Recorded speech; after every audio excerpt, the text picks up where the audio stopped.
Togetherness is at the heart of Nigeria's 60th independence celebration as a call for unity becomes more intense with President Buhari's speech and holding the nation together as one. And the governor of Bayelsa State, Duoye Diri, wins an appeal, survives a nullification scare.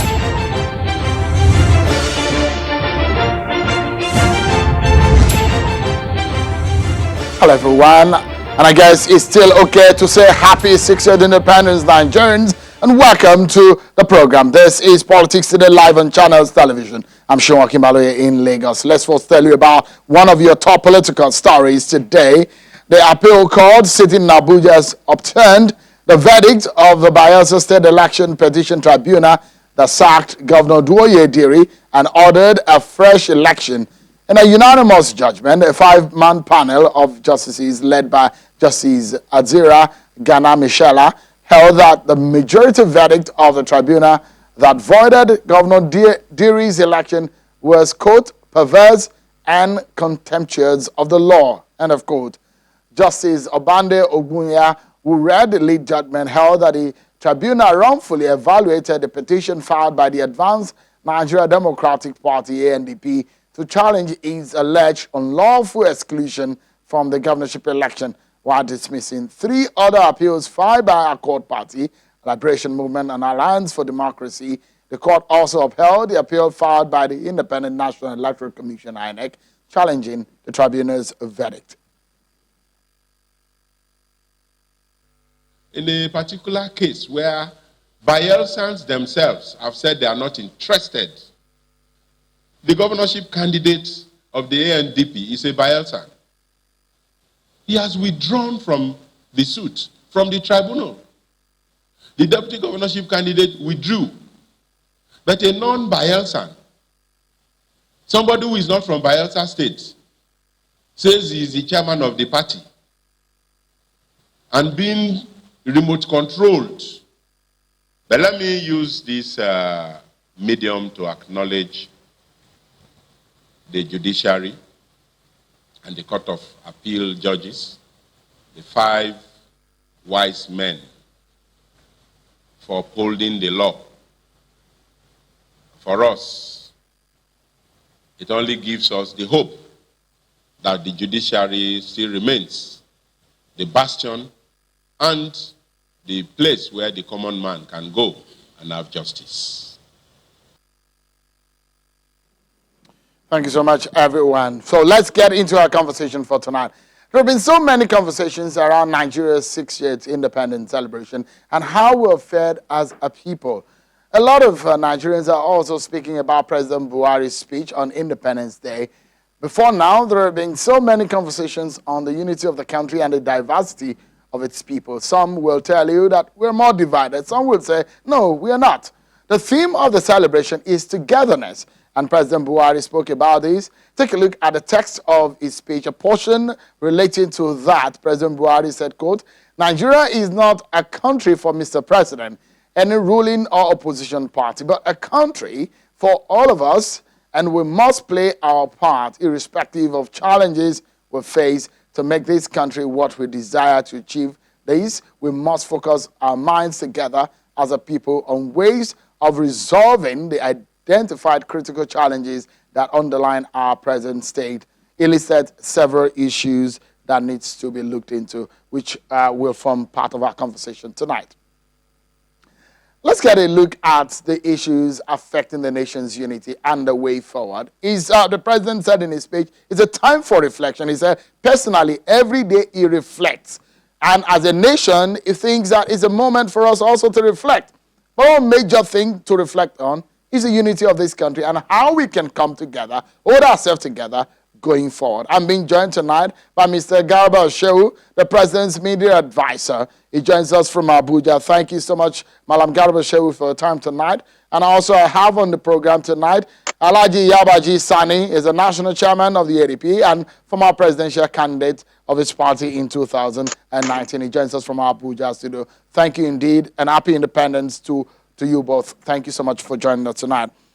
Madam Shehu, before we get into the conversation around Nigeria's togetherness, let me first get the question that was a major conversation, was trending yesterday after the president's speech. You must have heard the reactions of some Nigerians, Malam Shehu, to President Buhari's Independence Day speech, especially the comparison of Nigeria to some other countries when it comes to the issue of oil and the price of fuel. Countries like Saudi Arabia, the president made a comparison. Some of the reaction is that, is it fair for President Buhari to compare Nigeria to some of these countries, especially Saudi Arabia? And they're asking, is it a justification for the policies of this government?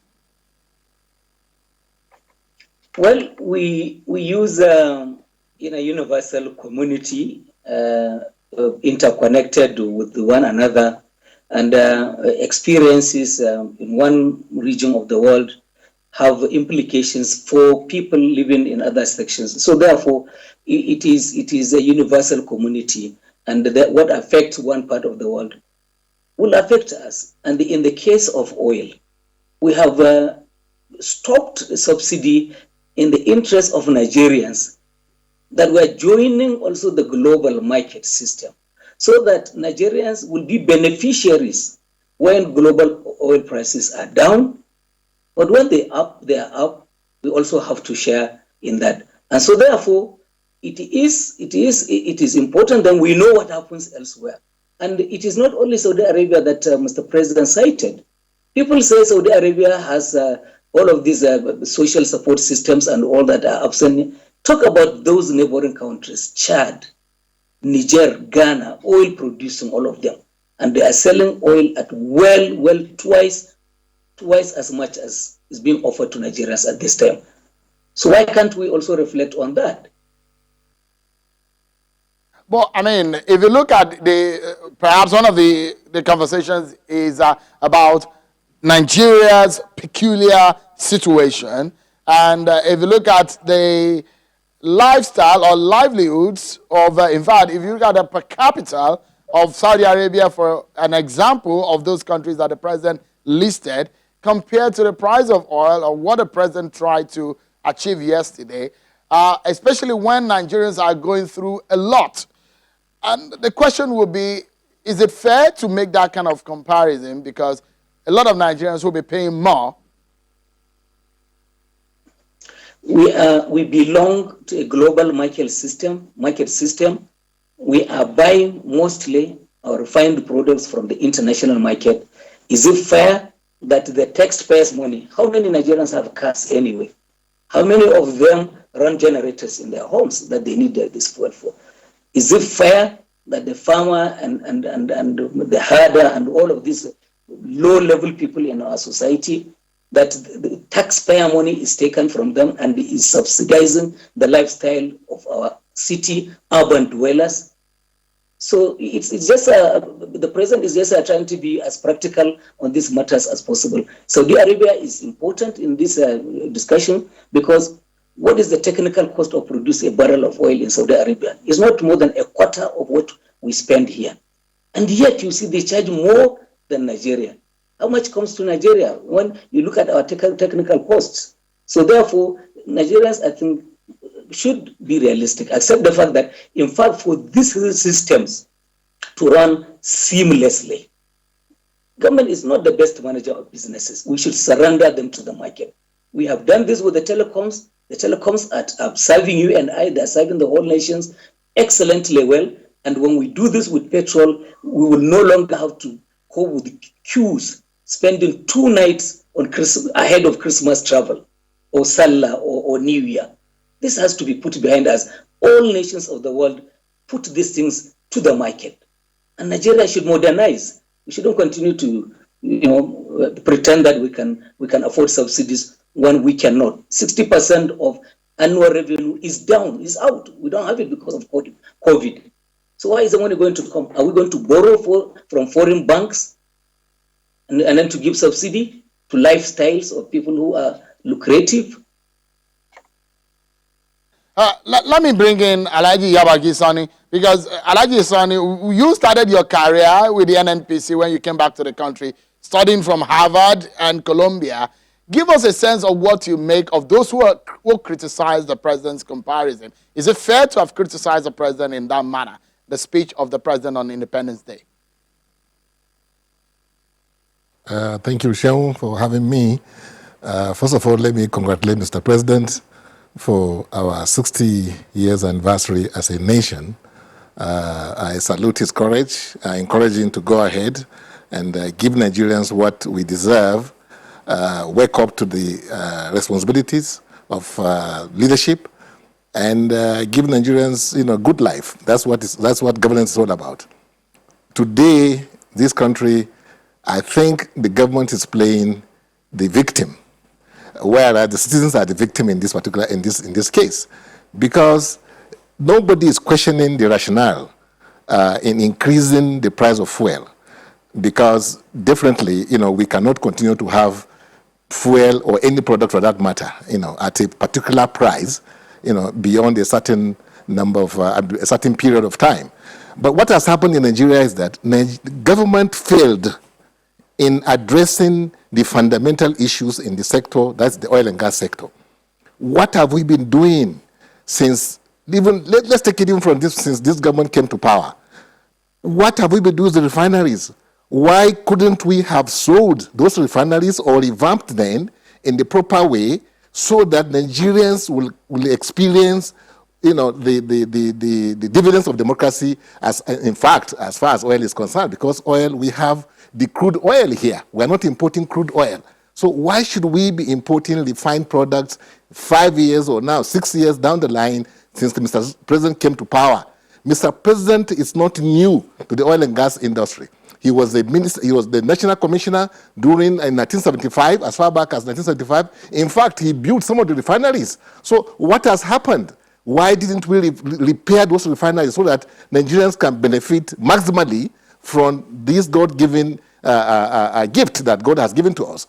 And number two, why is it that why didn't we take a look at the regulatory agencies, the manner by which these products are imported into the country? Because we have a porous system where leakages all over the place. And I cannot understand why government cannot take proper actions at addressing the corruption in the oil and gas sector, which is the bane of the development of our economy in this country. So to now load it over the citizens who are already pauperized, who are already dying out of poverty and things like that, and wake up and say you want to rescue the nation by increasing the price, and you know that increasing the price of fuel has multiplier effects. It affects every other aspect of life. There's nothing that will not be affected when you increase price.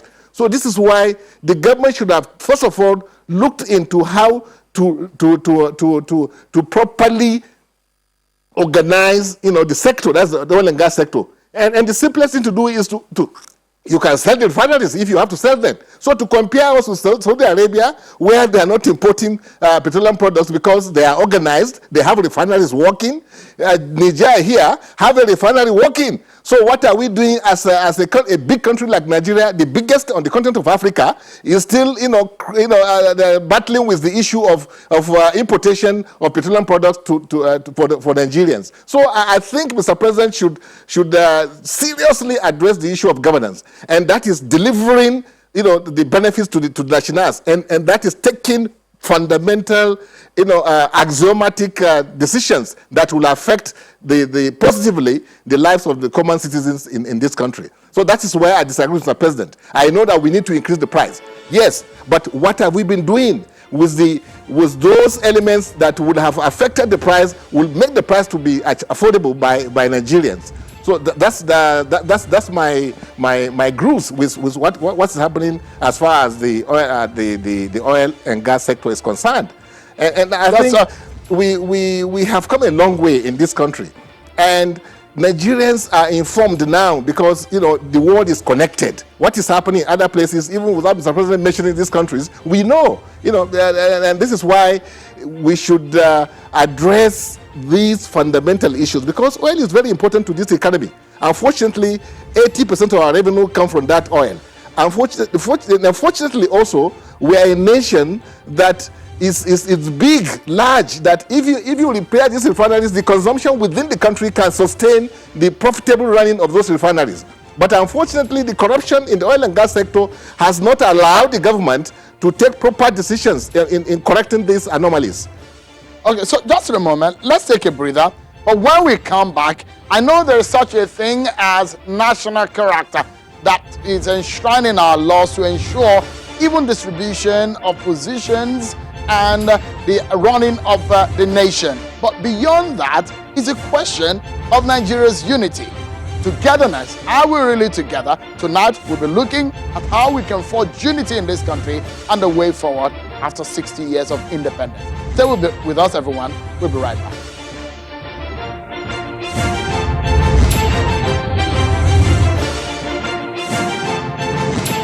Thank you so much, everyone, and welcome back to the conversation on Nigeria's unity and how to keep the nation together. We're taking a cue from President Buhari's speech on Independence Day and the fact that we need, as a people, to come together. How easy will that be for a people of over 250 tribes and ethnic groups? Let's get back to the conversation with Mr. Garba Shehu, the President's media assistant, and Mr. Yabagi Sani, the national chairman of the ADP and former presidential candidate at the 2019 presidential election. Thank you so much, gentlemen, for coming. Alhaji Shehu, Malam Shehu, let me quickly ask you, on this issue of Nigeria's togetherness, the conversation of Nigeria's unity as captured in the theme Togetherness Speaks Volume, and perhaps why the government of the day thought about bringing it on our 60th independence celebration. It shows that there might be some gray area as regarding this. What is the president's direct effort in ensuring that the nation is more united? Well, you know that this is a country that is respected immensely abroad by other countries. We have citizens who have excelled, set world records in so many fields, whether it is technology, invention, medical endeavors, sporting activities, and all of that. And they bring glory to the country. But yes, the question to ask is, does it reflect in pronouncements that we make of ourselves domestically? I mean, you only need to open the pages of the newspaper or go online and see what we say of ourselves. It's as if this union is forced upon unwilling people and they really want to shake it off. But the truth of the matter is that, yeah, maybe at the level of the elite, there are people who see themselves as presidents, as governors, as senators, and so long as they are not in charge, they don't mind bringing down the roof. But ordinary people, ordinary citizens of our country, they share their daily lives together, the successes, their failures, they share in whatever they have. And for the most part, they live with one another in peace. And so therefore, why not? We have been here 60 years, perhaps. Some people would say, well, it's how did we even make it? Because maybe expectation of some is that this nation would have failed before this time. So we thank God, the president reconstructed all of that happened, how we started, how we got here, and how we can make the best and the best of the situation we're in. And he had prescriptions that he had given. He wanted, as he said in that speech, that Nigerians show love to one another, imbibe peaceful existence, practice it, optimize the enormous human resources that this country has been given by the Almighty, and this aspiration of making it to the 20 top nations of the world. It's possible we can activate it.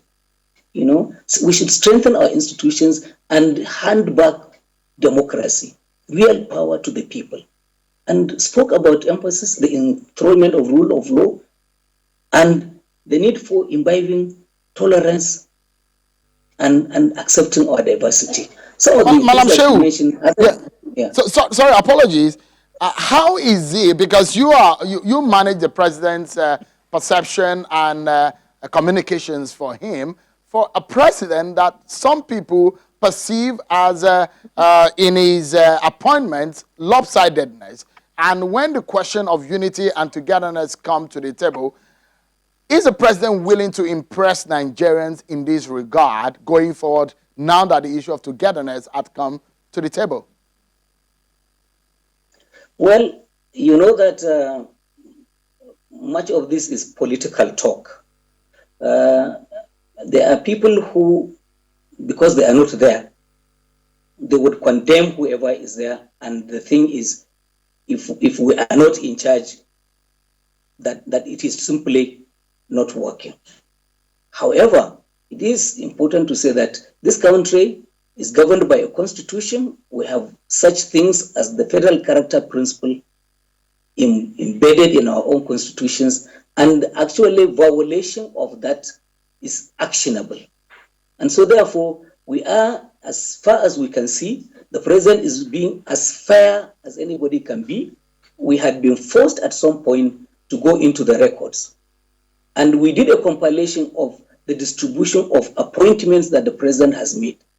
And to be honest with you, we felt embarrassed that, in fact, those parts of the country that supported the president pushed him into office.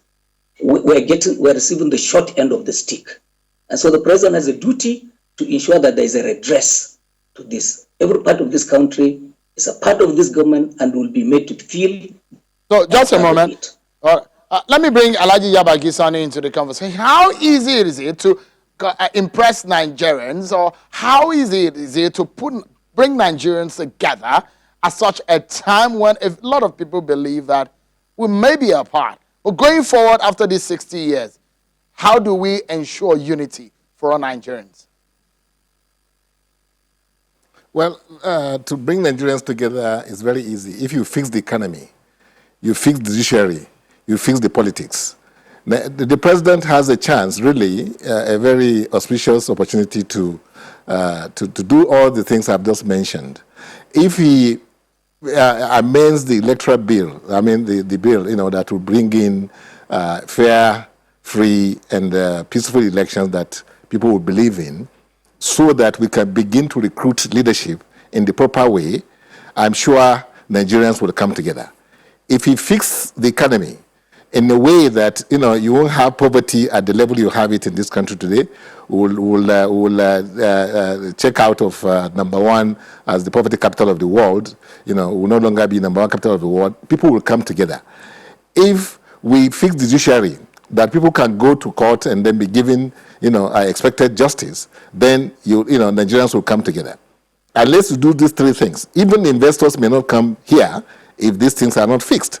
So it's not a rocket science thing. It's not something that you need professors or something like that. These are elementary things that if the government sets its eyes on them and they focus on fixing them, in a manner that will assure people that, yes, government is serious about all these things, believe you me, Nigerians will come together. No human being, wants to live in poverty. No human being wants to live in fear, like we are doing in this country today. If Mr. President would change his service chiefs, he will demonstrate to Nigerians that he listens to Nigerians. But if he keeps these service chiefs, Nigerians will believe that he doesn't listen to anybody. And these are the things that will not bring Nigerians together. So these are elementary things, because people are dying and the commander-in-chief does nothing to change the scenario that will be apparent to people, then people cannot come together. And so the issue of lopsidedness and appointments and things like that are all, things that, yes, it's politics, because people, wants to demonstrate that, there's some kind of greed in some of us, in this country. But beyond that is the three things I've just mentioned. Let Mr. President fix those things. You'll see Nigerians coming together, clapping for him, and then begin to love each other. We're definitely out of time, but because of the issue you raised, let me allow Mr. Shehu in 10 seconds. We need to close now. Respond quickly in 10 seconds to what Alhaji Yaba Sani said. Well, I think that let's hope that post-COVID, this government has an enormous plan for the economy damaged by COVID. Give it a chance. Economic stability plan of the administration will lift this country, will be out of recession by the first quarter of next year. Thank you so much, Malam Garba Shehu, for your time. And Alhaji Yabaji Sani, thank you so much also for talking to us tonight. But that's our show for today, everyone. Many thanks for watching. I'm Sean Kimale. Bye for now.